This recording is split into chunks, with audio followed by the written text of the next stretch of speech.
Hey boy, ang ginagawa mo dyan? Nag-aaral, ano pa ba? Ikaw pa nag-aaral, dilim-dilim na nga eh. Pre, saan ako mag-aaral sa bahay? Madilim din dun eh.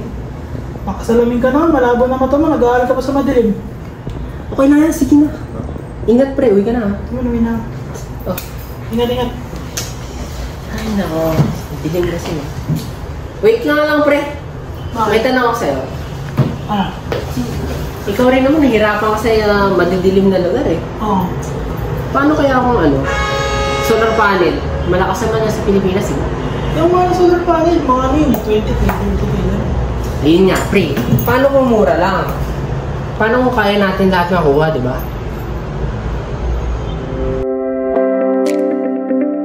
Naisip niyo rin ba, paano kung posible, enerhiya para sa lahat?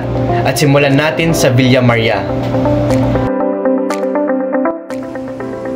Paano nga ba kung mayroong paraan para makapag-produce ng kuryente mula sa araw gamit ang isa sa mga paboritong kainin ng mga Pilipino na tinatawag din natin kamote?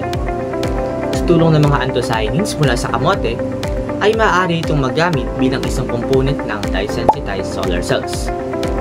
Sa Villa Maria Integrated School, gagamitin namin ang agham at likas na yaman upang lumikha ng isang abot-kaya at eco-friendly na solusyon para sa enerhiya.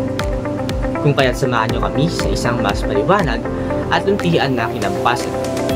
Talaga nga namang there is a great tomorrow for Villa Maria Integrated School.